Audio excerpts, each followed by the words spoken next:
Ya. Bismillah. Assalamualaikum warahmatullahi wabarakatuh. Waalaikumsalam. Nahmaduhu wa nusallimu ala rasulil karim. Amma ba'du. Jamaah yang dimuliakan Allah Subhanahu wa taala. Kita bersyukur pada Allah Subhanahu wa taala masih dimudahkan daripada langkah kita, diringankan langkah kita untuk hadir di sini. Kemudian jamaah yang ada di masjid maupun yang ada di rumah sekalian, yang ada di Jawa juga, di Surabaya, teman-teman Ibu Nabawi yang ada di Madura, di Malang, selamat bergabung semua. Juga yang ada di Jawa Barat, yang ada di Bandung, teman-teman Ibu Nabawi, sama Ustadz Musni Hasibuan, yang mana beliau narasumber kita pada pagi hari ini. Mudah-mudahan kita menambah daripada ilmu semua, dipahamkan oleh Allah Subhanahu wa taala tentang Tibbun Nabawi. Apa itu Tibbun Nabawi?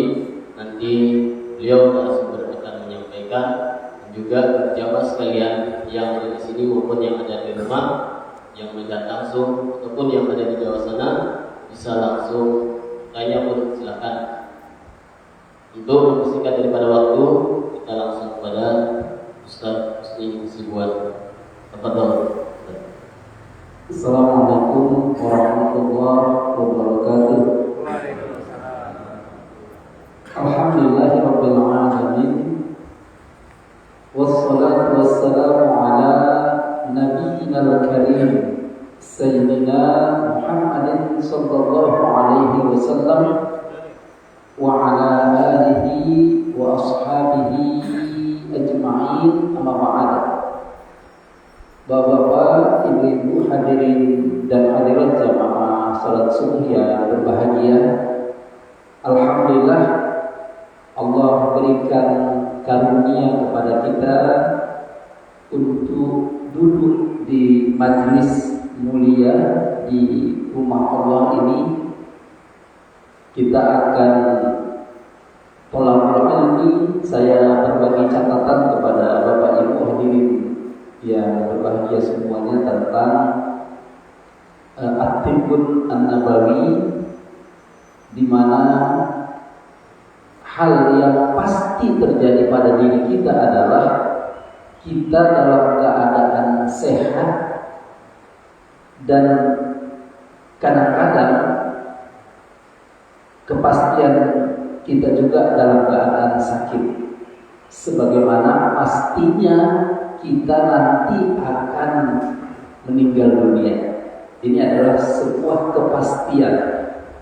Dalam konsep At-Tibbun Nabawi, sehat dan sakit itu adalah milik Allah, sebagaimana al-maut, kematian, itu adalah hak wewenang sepenuhnya dari Allah Subhanahu wa taala. Tidak ada yang bisa menunda kematian. Kenapa? Karena ketika kita di alam rahim, ketika ruh dihembuskan oleh malaikat, itu sudah dicatat berapa lama kita hidup di dunia ini. Umur kita sudah dijatah, sudah ditakdirkan. Jadi ajal itu, kematian itu bukan karena penyakit, bukan karena sesuatu yang terjadi, tetapi karena sudah Allah tetapkan waktunya. Sehingga tidak ada lagi orang-orang yang mengatakan itu gara-gara terlambat dibawa ke rumah sakit itu jadi meninggal dunia. Oh, saya tidak ada penyesalan itu. Nah, kematian itu sudah ditentukan oleh Allah Subhanahu wa taala. Nah, hadirin jemaah yang berbahagia, ketika kita sakit, yang pertama kita bangun dalam diri kita ini sudah tercatat dulunya. Nah, kemudian ketika kita sakit, sebenarnya sakit yang kita derita itu menggugurkan dosa-dosa kita. Banyak hadis-hadis Rasul yang menyebutkan bahwasanya orang yang sakit itu dosanya digugurkan oleh Allah Subhanahu wa taala. Di antaranya malah hadis yang diriwayatkan oleh Imam Al-Bukhari dan Muslim. Artinya tingkat kesohihan hadis ini adalah valid, di mana ketika kita sakit dosa-dosa kita berguguran. Dalam hadis lain disebutkan ketika nanti di akhirat orang-orang manusia ingin sekali selama di dunia dia banyak sakitnya, menderita di dunia. Kenapa? Karena besarnya kedudukan pahala yang Allah berikan kepada orang-orang yang sakit di dunia itu. Besar pahalanya, sehingga orang-orang merasa, aduh kenapa enggak ketika kami di dunia banyak kami sakit-sakitan ya Allah. Nah, kalau sakit itu membersihkan dosa, kalau sakit itu dosa-dosa kita berguguran, kira-kira Bapak Ibu, sakit ini merupakan musibah atau keberuntungan? Kira-kira gimana Ibu? Kalau sakit itu menggugurkan dosa, sakit itu musibah atau keberuntungan? Kira-kira jawabannya apa? Hadiah, apa tadi? Keberuntungan. Nah, kalau keberuntungan kita jawab apa? Alhamdulillah. Nah, nanti kalau ada orang sakit, Bapak Ibu, wah si anu sakit, bahaya. Terus jawabnya kita apa? Alhamdulillah. Alhamdulillah atau innalillah? Kalau kita bilang alhamdulillah, kamu senang ya dia sakit.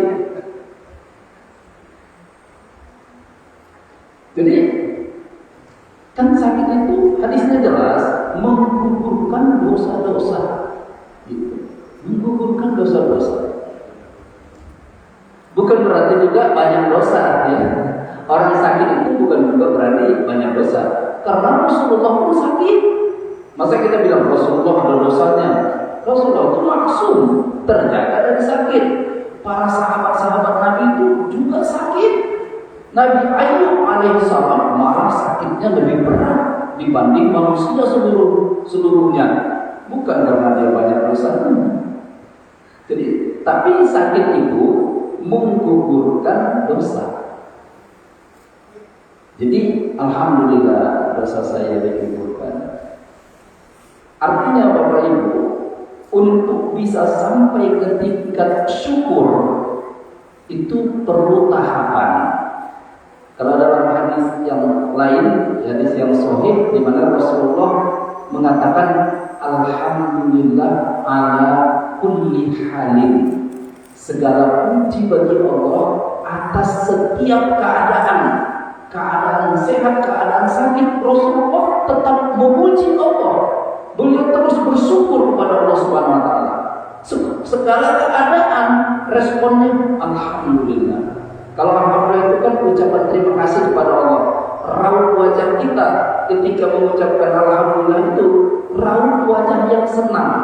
Ya ibu-ibu contohnya ada orang datang ngasih uang, Bu, ibu bagi-bagi rezeki, saya ada uang untuk ibu 50 juta. Gimana perasaan ibu?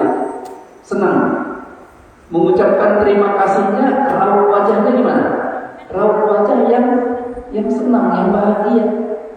Makanya orang beriman itu sangat beruntung ketika matanya terbuka di pagi hari, di subuh hari, ketika matanya terbuka bangun dari tidur, bacaannya apa? Bacaannya Alhamdulillahilladzi ahyana ba'dama amatana wa ilaihin nusyur. Jadi ketika kita bangun tidur, ucapan kita yang pertama adalah bersyukur kepada Allah. Artinya kita masih diberi umur, masih hidup hari ini. Hal-hal yang lalai kemarin kita bisa perbaiki sekarang. Ada modal untuk menambah amal, menambah kebaikan. Karena umur itu kata para ulama adalah modal. Kalau berdagang itu ada modalnya supaya beruntung. Nah, umur itu modal supaya kita bisa menambah amal. Jadi alhamdulillah. Jadi raut wajah kita itu ketika bangun tidur itu tersenyum, Bapak Ibu. Raut wajah kita itu tersenyum, baru kita memuji Allah, alhamdulillah. Nah, selama ini Bapak Ibu kalau bangun tidur gimana? Senyum dulu enggak? Kan bersyukur. Atau ketika bangun tidur, aduh banyak cucian, kerjaan banyak hari ini, gimana nanti masuk lagi kerja gini. Kalau mengawali bangun tidur saja sudah ada keluhan, seharian dia tidak bahagia hatinya. Karena mengawali siang, mengawali kehidupan saja dia sudah berkeluh kesah. Nah, ketika kita terbuka mata kita sudah memuji Allah, alhamdulillah, kita senyum, seharian itu bahagia hati kita. Coba nanti Bapak Ibu rasakan dari hati ketika bangun tidur itu, puji Allah. Hari-hari yang kita lalui itu selalu bahagia, ketemu dengan orang-orang yang menyenangkan, pasangan hidup yang membuat kita senang, anak-anak yang membuat kita senang. Tapi kalau dimulai dengan keluhan, keluh kesah, ya ada aja masalah yang terjadi. Yang inilah, yang itulah. Jadi awali dengan alhamdulillah. Jadi bersyukur. Nah, tadi saya bilang syukur itu ada tahapannya. Ketika kita sakit, yang pertama sekali memang namanya sakit itu tidak enak. Ya, pasti tidak enak. Kita raut wajah kita bagaimana gitu, raut wajah kita bagaimana, maka kita disuruh sabar. Disuruh sabar dulu, sabar itu artinya ketika kita sakit kita tidak menjadi berdosa. Kan ada orang sakit, Allah ini tidak adil ini, kenapa saya yang sakit? Itu orang-orang sehat semua, saya sakit. Allah ini zolim ini, tidak adil pada diri saya. Nah, ketika dia begitu, dia berdosa dengan sakitnya. Bukan dosanya berguguran, tapi dia menambah dosa.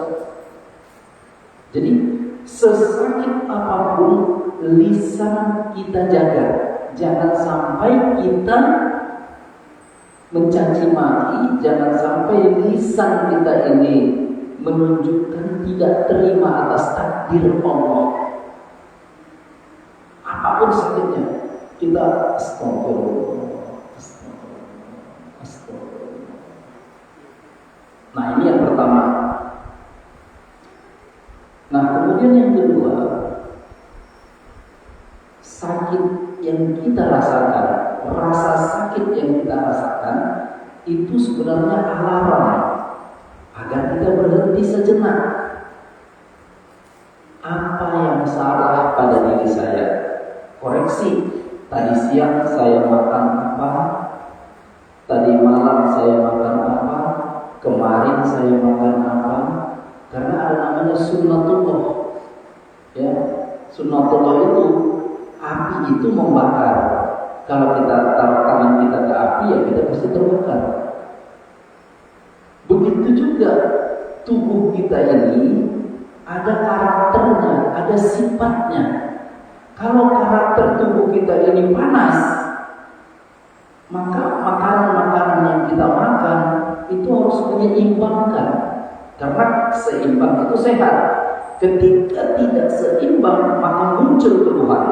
Kalau tubuh kita panas, Bapak Ibu, kita makan makanan yang sifatnya panas, maka dia akan bergelora, bergejolak, muncul rasa sakit.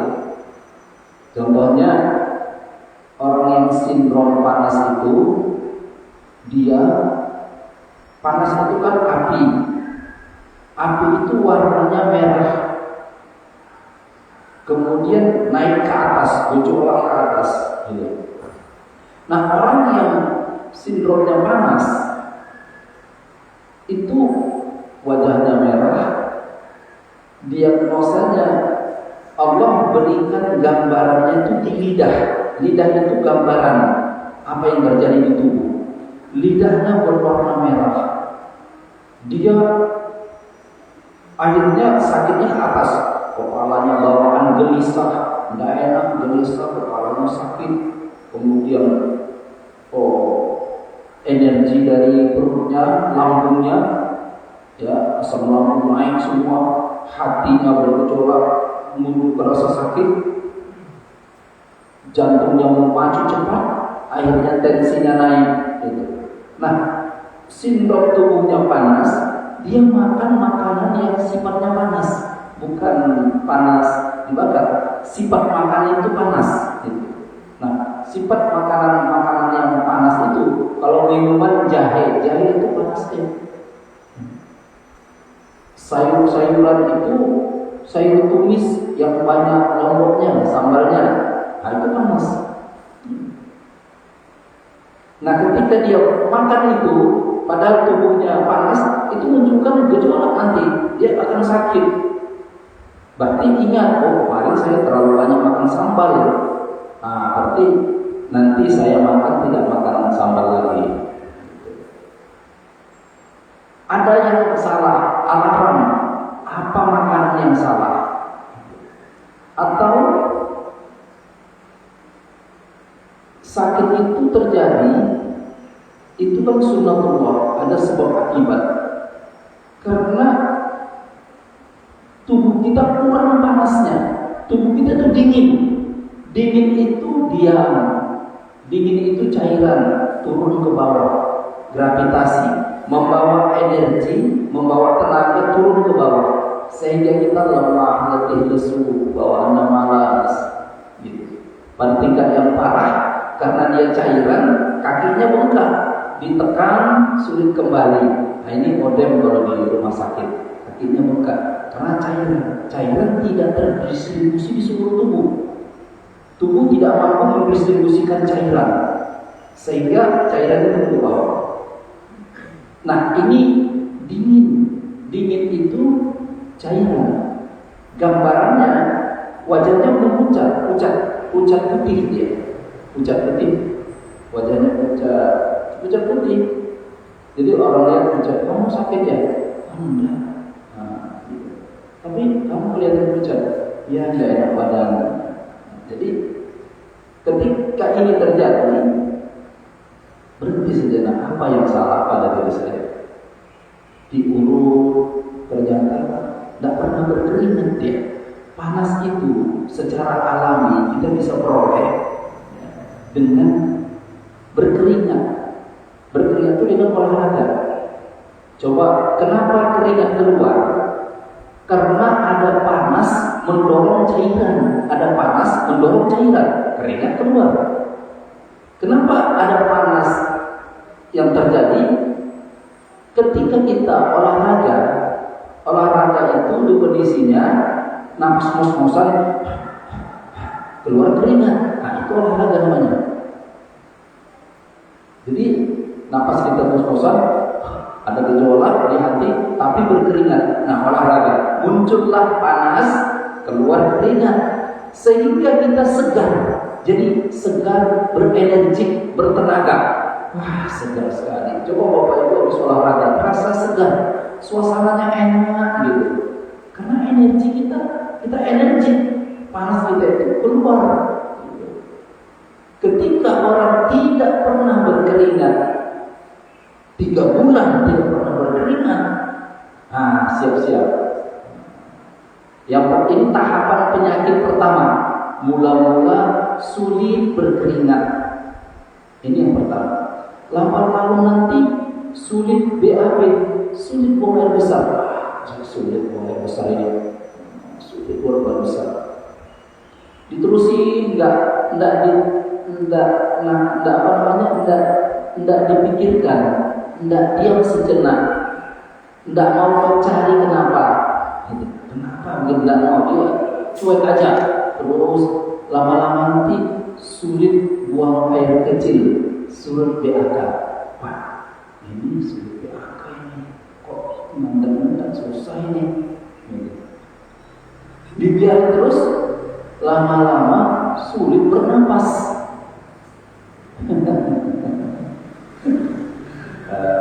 Ini tahapan, walaupun tidak urut seperti ini. Bisa jadi orang olahraga dia sulit BAB juga ada makanan yang salah. Kalau buang air besar itu muaranya di perut sini. Berarti ini apa? Ada makanan yang salah yang dimasukkan. Ada makanan yang salah. Jadi walaupun tidak berurutan, tapi kebanyakan penyakit-penyakit berat itu ada tahapannya. Tangga pertama dulu, tangga kedua, tangga ketiga. Nah, nanti sudah 80% penyakitnya, mau tidak mau, suka tidak suka, harus dibawa ke rumah sakit. Karena udah nggak bisa ditoleransi lagi, harus ke rumah sakit. Nah, nanti diagnosa dokter, wah ini sudah muncul nama penyakit, diabetes, muncul nama penyakit hipertensi, muncul nama penyakit ini. Nah, sudah ada vonis dari rumah sakit.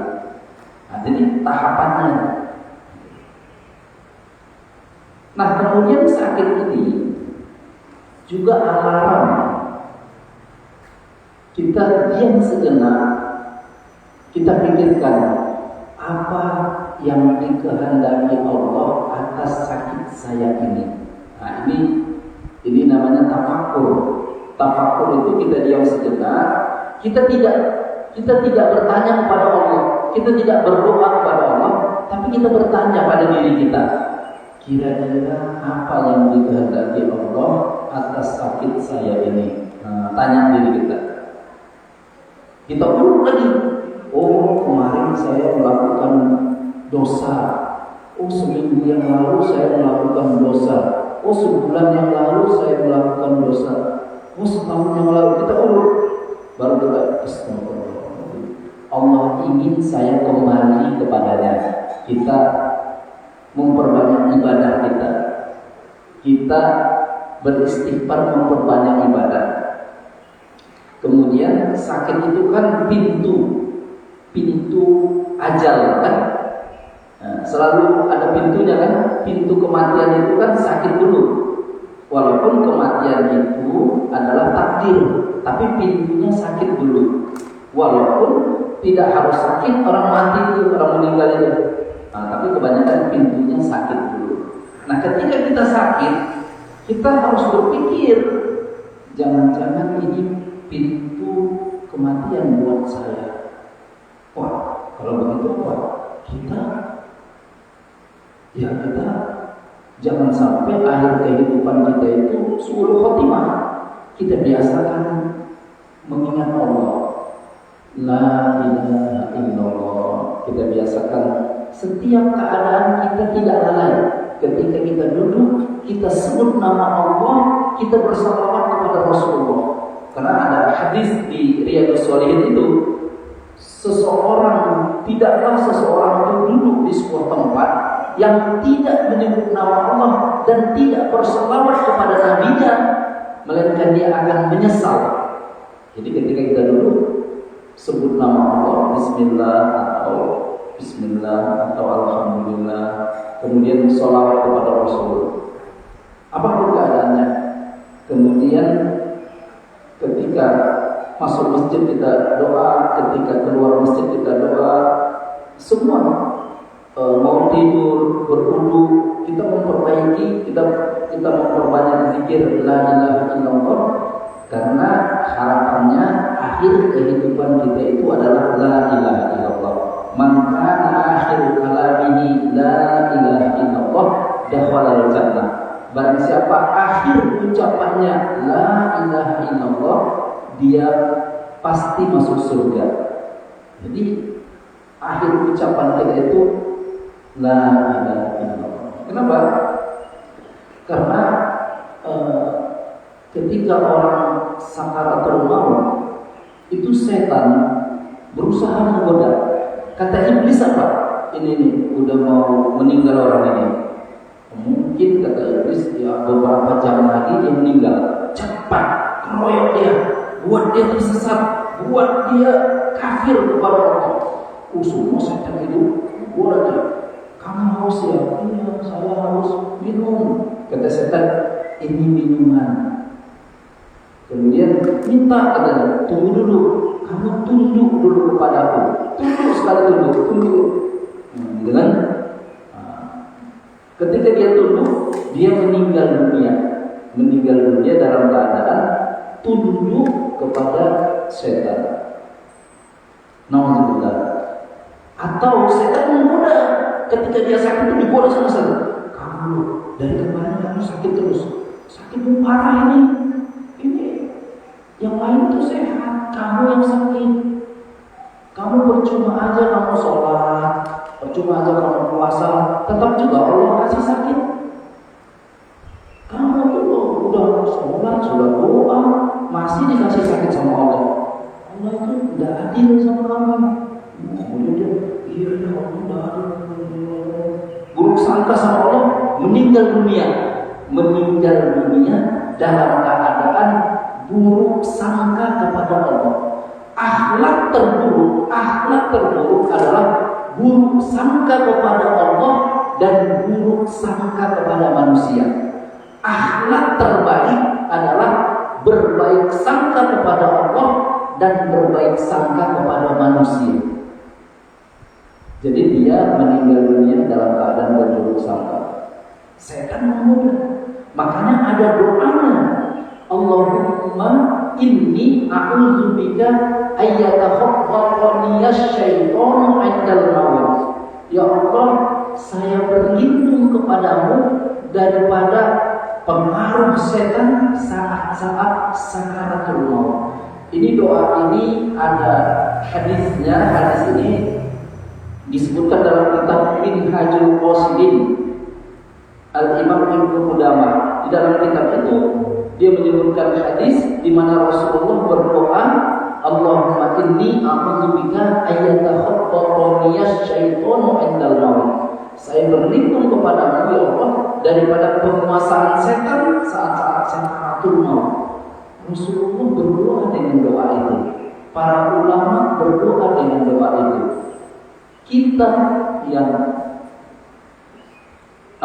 lebih berhak lebih berhak banyak berdoa dengan doa tersebut karena kita tidak tahu akhir kehidupan kita. Nah, kemudian sakit itu sebagaimana hadis Rasul ada obatnya. Ma anzalallahu da'an illa anzalallahu syifaan. Allah tidak menurunkan penyakit kecuali Allah turunkan obatnya. Alimahu man alimahu, mengetahui orang yang belajar dan tidak mengetahui orang yang tidak belajar. Jadi ada namanya ilmu pengobatan. Imam Asy-Syafi'i rahimahullah mengatakan kedudukan at-tibbun an-nabawi, kedudukan ilmu pengobatan dalam Islam itu kedudukan yang mulia setelah ilmu syar'i. Ilmu syar'i, ilmu agama nomor satu. Ya, nomor satu. Nah, setelah ilmu agama, maka ilmu pengobatan itu menduduki peringkat kedua. Kenapa katanya? Karena saat ini di zaman Imam Asy-Syafi'i rahimahullah, saat ini katanya obat dan pengobatan itu dikuasai oleh Yahudi dan Nasrani pada zaman Imam Asy-Syafi'i. Maka kehadiran ilmu tentang pengobatan At-Tibbun Nabawi adalah menjadi keperluan itu di zaman Imam Asy-Syafi'i rahimahullah. Dan para ulama kita itu mereka ahli pengobatan.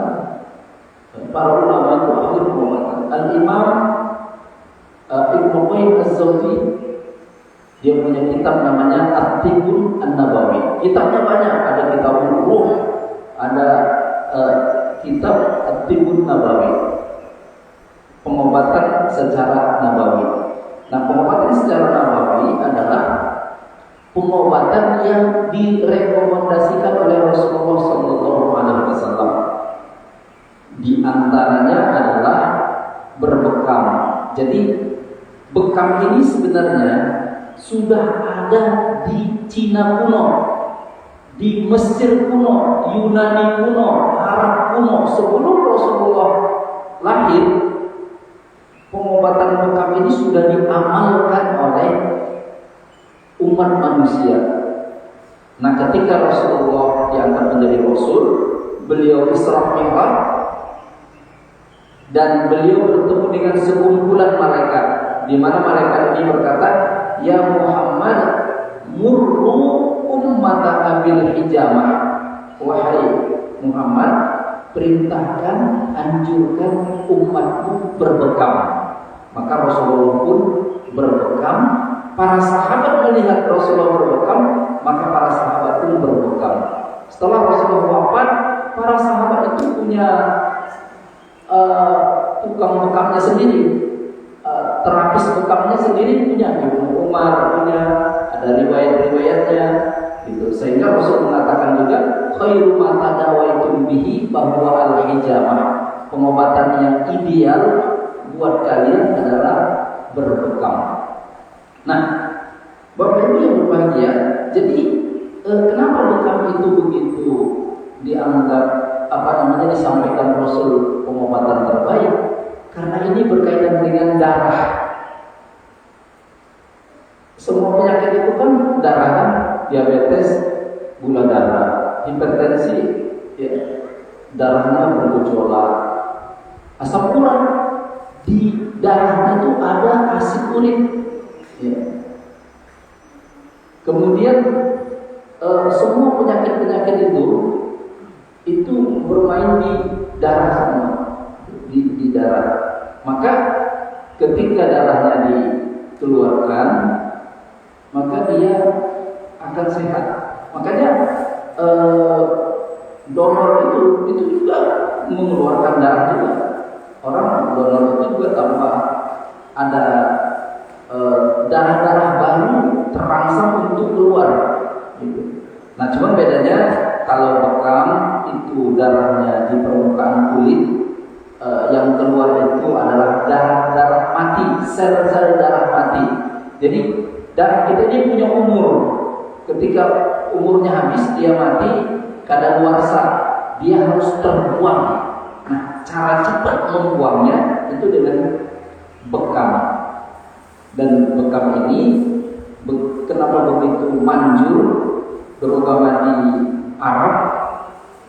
Karena memang di sana itu kan hawanya panas, suhunya tinggi di sana. Bekam ini diantaranya selain dia menarik sel-sel darah mati, tapi dia juga membuang panas. Nah, sehingga kelihatan setelah bekam itu kelihatan lebih nyaman gitu. Nah, ini berkaitan dengan darah. Tapi penyakit itu tidak semuanya dengan darah. Ada urat-urat, ada otot, ada tulang, itu juga harus dijaga. Jadi bekam tidak bisa juga ngobatin orang yang masalah dengan tulang, masalah dengan otot, masalah dengan urat-urat, gitu. Dan juga penyakit itu bukan hanya jasmani, bisa juga penyakit itu adalah penyakit gangguan-gangguan psikis, stres, sedih yang berkepanjangan, rasa marah yang disimpan terus-menerus, kemudian khawatir, rasa takut yang terus-menerus. Ini akan berimbas kepada fisik. Atau karena dia menerus sedih, kadang dia hilang lamun, dia melamun, jin masuk, maka dia kadang-kadang pas waktu sholat dia gelisah, pas ada orang baca Quran perasaan yang tidak enak, Pas orang ajan ingin mau lari, mimpinya itu jatuh dari ketinggian. Kalau ada orang mimpi jatuh dari ketinggian, mimpi binatang-binatang besar, itu ada indikasi dia sudah diganggu jin. Nah, kalau diganggu jin, pengobatan dari Rasulullah SAW adalah dibacakan ayat-ayat Al-Quran. Setan itu tidak kuat kalau dibacakan ayat kursi. Bacakan ayat kursi. Bacakan Al-Falaq, An-Nas. Bacakan ayat-ayat yang berkaitan dengan sihir. Wattaba'u ma tatlu syayatinu ala mulki Sulaiman wa ma kafara Sulaiman walakinna syayatina kafaru yu'allimuna an-nasa sihra. Bacakan ayat-ayat yang berkaitan dengan sihir. Ruqyah, nanti jinnya keluar. Jadi semua permasalahan itu, permasalahan sakit itu ada obatnya, ada solusinya, ada jalan keluarnya. Cuma kita belum terbuka, belum tahu. Makanya kita terus optimis, gitu, terus optimis. Nah, kemudian yang terakhir, dalam Islam ada larangan. Ketika kita sakit, dilarang kita menganggap obat dan terapi itu yang menyembuhkan. Yang menyembuhkan adalah Allah Subhanahu wa taala. Jadi jangan kita bilang, oh saya habis minum obat ini sembuh saya, obat ini yang menyembuhkan. Saya habis berbekam sehat, bekam ini yang menyembuhkan. Tidak boleh. Jangan menduakan Allah dalam hal kesembuhan. Yang menyembuhkan hanya Allah. Yang menyembuhkan hanya Allah. Izin dari Allah. Yang memberi syafaat itu izin dari Allah. Man dzalladzi yashfa'u indahu illa bi'izni. Tidak ada yang bisa memberi syafaat kecuali dengan izin Allah. Syafaat itu pertolongan, kesembuhan, izin Allah. Jadi kita minta kepada Allah, ya Allah, berikan izinmu agar Nabi Muhammad SAW memberikan syafaat kepada saya, agar syafaat Rasulullah itu sampai kepada saya. Ya Allah, berikan izinmu, kita baca sholawat. Karena yang kalau tidak illa man azina lahu rahman, kalau tidak diizinkan Ar-Rahman, tidak terjadi semua apapun yang terjadi. Nah, kemudian yang kedua, berobat itu kepada orang yang ahli pengobatan, yang jelas. Kalau kita berobat ke rumah sakit, jelas, diagnosanya jelas. Dokter tidak akan berikan saran terapi. Dokter tidak akan berikan resep obat yang dibeli di apotek kecuali diagnosanya tegak. Makanya kalau rumah sakit suruh ambil darah, CT scan, di USG, dimasukkan kepala kita di mesin untuk mencari tahu apa masalahnya. Baru dokter kasih obat. Nah, ini ahli, dia mengetahui. Atau ada kedokteran timur, ada kedokteran timur Nabawi, dia juga memberikan saran setelah tegak diagnosa. Diagnosa itu hal yang prinsip dalam memberikan pengobatan. Jangan berobat kepada orang-orang yang tidak terkenal, yang tidak diketahui dia sebagai pengobat, tidak pernah belajar ilmu pengobatan, baik tidak pernah sekolah kedokteran, tidak pernah belajar tibbun nabawi, tiba-tiba ngobatin orang. Nah, Islam melarang berobat kepada orang yang tidak kompeten dalam mengobati. Nah, kemudian Islam melarang berobat kepada para dukun, orang-orang pintar, orang-orang yang tidak mengerti Islam, orang-orang yang tidak mengerti agama. Dia mengobati. Nah, ini cenderung menyesatkan. Nanti dia bilang, wah ini harus potong kambing. Nah, nanti kambingnya dipotong, tapi biar saya yang sembelih. Tapi kambing seperti ini sulit didapat. Nah, biar saya yang belikan kambingnya. Nanti kasih. Oh, ini darah burung obatnya. Burungnya itu burung merpati, tapi warnanya hitam, ada kemerah-merahannya. Sulit dicari burung seperti ini. Tapi saya punya ada di daerah mana itu. Nanti saya yang sembelih. Nanti darahnya dikasih, saya akan baca-baca, nanti diminum atau nanti dikasih makanan. Jadi cenderung menyesatkan, membuat kita percaya kepada sesuatu yang tidak ada dalam syariat, sesuatu yang tidak ada dalam kedokteran, sehingga menganggap si dukun dan orang ini dianggap ahli hebat, sehingga fanatik kepada dia. Apapun kata dia dituruti, apapun kata dia dituruti. Atau berobat kepada orang-orang yang menyesatkan akidah kita, yang menyesatkan keimanan kita. Biarlah kita sakit di dunia, asal kita tidak sakit di akhirat. Karena bagi kita adalah la ilaha illallah. Nah, inilah beberapa hal tentang fondasi-fondasi ketika kita sakit dan panduan-panduan ketika kita ingin untuk sehat. Ini yang dapat saya sampaikan, nanti Bapak Ibu bisa kita teruskan dengan kalau ada hal-hal yang perlu kita diskusikan, dipertanyakan, dipersilakan. Wabillahi taufiq wal hidayah. Lebih kurang saya mohon maaf. Wabillahi nasta'in ala umuri dunya waddin. Wassalamualaikum warahmatullahi wabarakatuh. Mungkin jemaah ada yang ingin bertanya? Baik, silakan Mbak Chris. Bismillahirrahmanirrahim.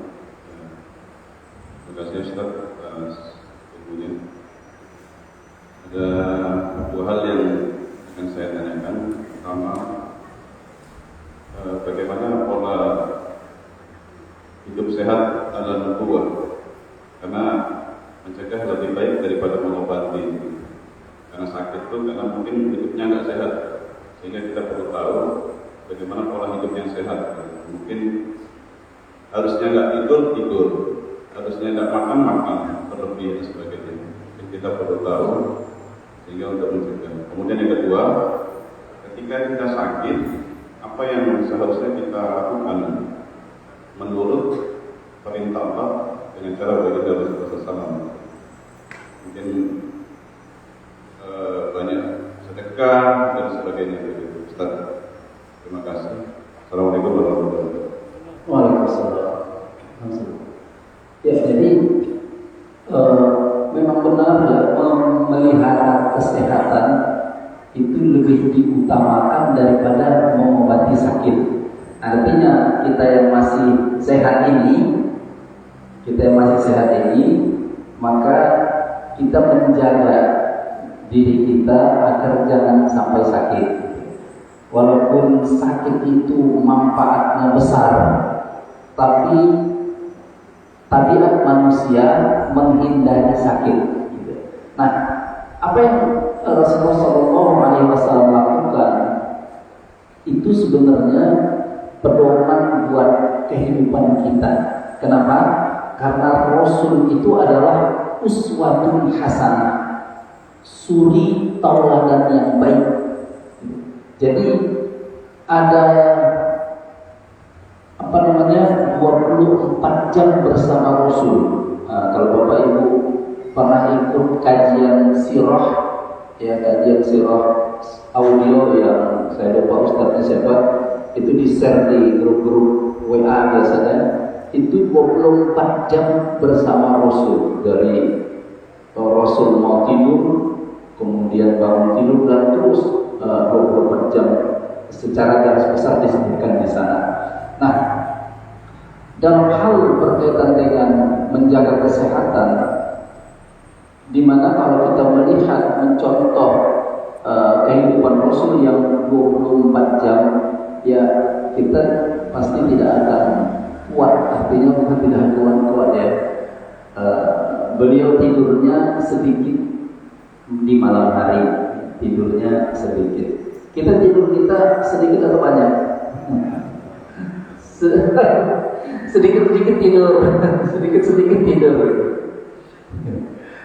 Makannya juga beliau tidak berlebihan, tidak banyak.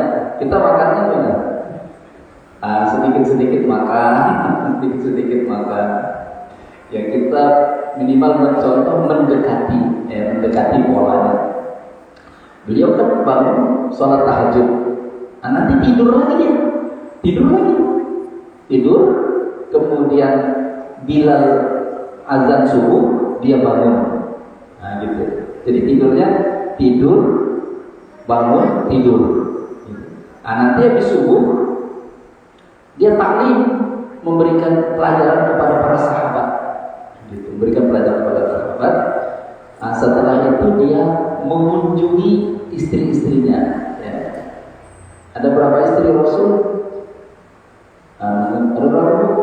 Ibu-ibu yang hafal biasanya kalau seperti ini. Jadi mengunjungi istrinya itu rutin, gitu. Baru terakhir di rumah istrinya yang dia dapat jadwal, di situ dia menerima tamu. Ya, kalau ada makanan dia makan. Dia kadang bilang, ada makanan enggak? Enggak ada. Ya sudah, saya puasa hari ini. Bapak-bapak pernah gitu enggak sama istri? Ada makanan enggak? Enggak ada, kata istrinya. Loh, kenapa enggak belanja? Kenapa enggak masak? Ini loh, kita sudah lapar ini. Kalau Rasulullah enggak ada ya, saya puasa hari ini. Gitu. Nah, kalau mau ikut Rasul sehat ya gitu. Nah, ibu-ibunya juga senang kan? Wah, suami saya kayak Rasul ini, enak, enggak ada makanan ya. Damai-damai aja dia puasa. Biar aja puasa tiap hari. Jadi polanya seperti itu. Nah, nanti sebelum zuhur dia tidur. Qailullah namanya. Antara jam 11 sampai jam 12 dia tidur sebentar. Jadi tidur itu di siang hari itu ada jurnal kesehatannya itu bagus. Teman, tidak lama-lama. Sebelum zuhur itu ya, dari jam 11 sampai sebelum zuhur itu ada disempatkan tidur sedikit, tidur sebentar. Nah itu pola beliau menjaga kesehatannya. Kemudian beliau mengajarkan supaya berkuda, kemudian memanah, kemudian berenang. Nah ini ya, walaupun laut jauh dari Makkah Madinah, tapi beliau sudah punya mengetahui berenang itu sangat baik untuk menjaga kesehatan. Terutama bapak ibu yang punya masalah di tulang belakang itu berenang, itu membaguskan tulang belakang. Napas juga bagus. Napas itu kunci sehat. Napas. Seberapa kualitas kesehatan kita diukur dari napas kita. Kalau orang napasnya lambat, itu lebih sehat. Tapi kalau napasnya cepat, nah itu sakit ya. Semakin cepat, semakin lambat irama napas kita, semakin lambat dan semakin pelan irama napas kita. Ada iramanya napas kita itu, kita semakin sehat. Kenapa Rasulullah dan para sahabat begitu sehat? Irama napasnya bagus, napasnya itu teratur. Kenapa teratur? Karena banyak baca Al-Quran. Kalau kita baca Al-Quran, napas kita teratur. Kan ada berhenti kan, wakaf, baca lagi, wakaf, napas kita teratur di dalam pola napas orang yang banyak membaca Al-Quran. Gak perlu kita kayak orang semedi atau napas apa di gua-gua apa namanya itu bertapa atau napas, nggak perlu. Kita baca Quran itu sudah atur napas. Di situ kita sudah konsentrasi penuh. Gitu, nggak perlu kita konsentrasi satukan pikiran. Kita baca Quran itu, mata kita lihat tulisan Quran, napas kita diatur, pikiran kita kepada Quran. Walaupun kadang-kadang pikiran kita ke pasar, kita baca Quran, kita ke pasar, tadi ada apa di pasar? Ada ikan murah, baca. Sebenarnya itu tidak baik, tidak boleh. Ya, tapi kadang-kadang sholat kemari, sama lah kita sholat kan? Kita pikiran kita itu kebacaan, mata kita ke arah tempat sujud, dada kita ke arah kiblat, hati kita kepada Allah, sholat. Tapi kadang-kadang pikiran kita kan kemana-mana. Aduh, kerja belum selesai. Tadi ngapain dia ngomong seperti itu? Kenapa bagus itu? Soal sini terus lama-lama lupa. 3 rakaat atau 4 rakaat ya? Lama-lama lupa. Kita harus tarik menarik ya. Kita tidak bisa sepenuhnya khusyuk, tapi kita tarik menarik. Tapi semakin khusyuk, semakin sehat pikiran kita. Nah, para rasul dan para sahabat seperti itu. Makanya mereka sehat. Nah, itu untuk hal menjaga kesehatan. Nah, kemudian yang kedua tadi, kalau kita sakit apa yang kita lakukan? Kalau kita sakit, ya perintahnya berobat. Berobatlah dengan yang halal, jangan berobat dengan yang haram. Berobat, ya artinya carilah para pengobat. Kalau penyakitnya ringan, harusnya kita sudah bisa mengobati. Kalau orang zaman dulu, kalau cuma sakit-sakit masuk angin, udah ngerti kerokan sembuh, ya kan? Nah, bisa juga sakit kepala sembuh. Jadi kalau ringan, kalau berat, ya periksa ke rumah sakit atau datang kepada orang-orang yang mengerti. Praktisi tibbun nabawi juga sudah banyak. Coba diskusi, datang kepada orang yang mengerti dalam ilmu pengobatan timur atau pengobatan tibbun nabawi. Biar dijelaskan. Minta penjelasan kenapa terjadi sakit, mekanisme sakit itu bagaimana pada diri saya dan apa obatnya. Harus seperti itu. Rumah sakit juga begitu. Ketika kita konsultasi dokter, kenapa Pak? Ini saya sakit. Masalahnya di mana ini? Nanti dijelasin. Begitu juga ke praktisi tibbun nabawi. Jadi ketika kita sakit, kita berobat secara hati, kita nyambung kepada Allah, kita ingat Allah, kita ingat sakit ini menghapuskan dosa. Ya, seperti itu. Maka kalau masih ada di dalam kisah atau kitab itu ada orang sakit menahun gitu, atau mungkin kita sudah periksa di dokter segala macam, ini ternyata tidak ada penyakitnya gitu kan, atau tidak bisa ya. Ini sudah punya mati nih, tapi dia sehat dokternya yang mati gitu. Nah, ini ada kalau di kitab itu seperti sedekah sumur gitu Ustaz. Buat sumur untuk masyarakat banyak gitu. Alhamdulillah disahkan itu bisa sehat. Bagaimana Ustaz? Iya. Ya memang ada hadisnya, obatilah sakit kalian dengan sedekah. Itu ada hadisnya. Ya. Tapi Allah tidak jadikan satu-satunya obat itu sedekah. Karena banyak juga orang sedekah tetap juga sakit kan. Udah sedekah kok masih sakit gitu. Nah, jadi obati sakit kalian dengan sedekah itu hadisnya ada, tapi tidak semua sakit itu obatnya sedekah. Ada beberapa saat atau ada kondisi-kondisi ketika sakit dia bersedekah maka dia sembuh. Ini bisa jadi doa orang satu kampung, dia sedekah sumur kan, Satu kampung berdoa, aku yang sakit, ya Allah berikan kesembuhan. Maka Allah berikan kesembuhan.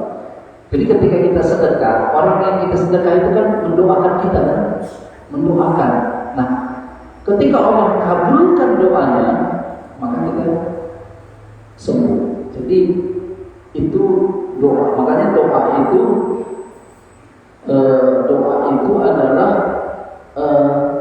di samping dia intinya ibadah, mukhul ibadah, tapi doa itu juga penyembuhan. Doa itu penyembuhan. Jadi ketika kita melihat orang sakit, maka kita mendoakannya. Kita mendoakannya. Ketika orang sakit, itu sebenarnya orang yang kita yang sehat ini yang perlu. Karena ada hadisnya di akhirat Allah bertanya, kenapa engkau tidak jenguk saya sakit, kata Allah. Kemudian hamba ini mengatakan, ya Allah, engkau kan Tuhan, mana mungkin engkau sakit. Kemudian kata Allah, bukankah si fulan sakit? Ketika engkau menjenguknya, maka aku ada di sana. Jadi Allah itu bersama orang sakit. Ketika kita ingin ketemu Allah, datangilah orang sakit. Ketika kita mendatangi orang sakit, 70 malaikat, 70.000 malaikat mengiringi kita, mengiringi langkah kita sampai kepada orang sakit.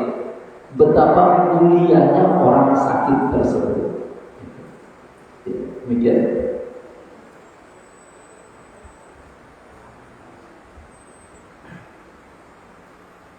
Coba Ibu sekalian, apa masih ada pertanyaan? Kalau tidak ada, cukup.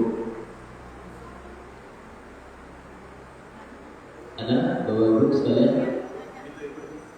Ya.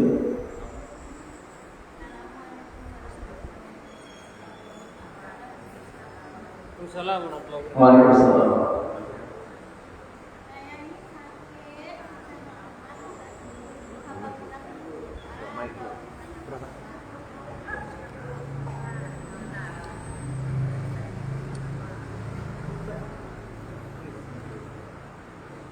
Assalamualaikum warahmatullahi wabarakatuh. Saya Ibu Kantor. Saya ini sakit sudah lama, nggak sembuh-sembuh Pak. Kurang berdoa, obat sudah. Bagaimana Pak solusinya? Terima kasih. Ya, jadi ketika kita sakit dan tidak kunjung sembuh, sudah berobat, sudah berdoa, sudah ibadah-ibadah, tapi juga kita belum sembuh, maka yang pertama kita harus membangun rasa berbaik sangka kepada Allah Subhanahu wa Ta'ala. Allah perhatikan kita. Allah perhatikan kita.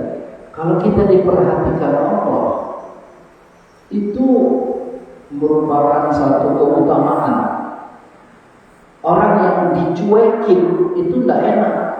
Orang yang dicuekin, dibiarin.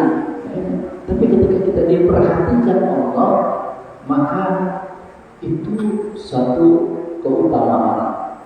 Dengan diberinya kita sakit, dengan kita diberinya sakit, berarti Allah memberikan kasih sayangnya kepada kita. Sakit itu bukan aib. Setiap orang pasti sakit. Sakit itu bukan aib. Tapi sakit itu mekanisme supaya kita itu lebih dekat dengan Allah. Kalau kita sakit, kan lebih banyak bilang, ya Allah, ya Allah, ya Allah. Kan gitu kalau kita sakit. Kalau sehat kita jarang ya Allah, ya Allah. Wah, kadang joget-joget, nyanyi-nyanyi kita kan sehat kan. Tapi kalau sakit, ya Allah. Nah, rintihan seperti ini, kata Rasulullah, Allah suka. Allah suka rintihan kita. Allah suka rintihan kita. Makanya Allah menunda sakit. Ini ada riwayatnya, dia jadwalnya itu sehat gitu, tapi ternyata masih sakit.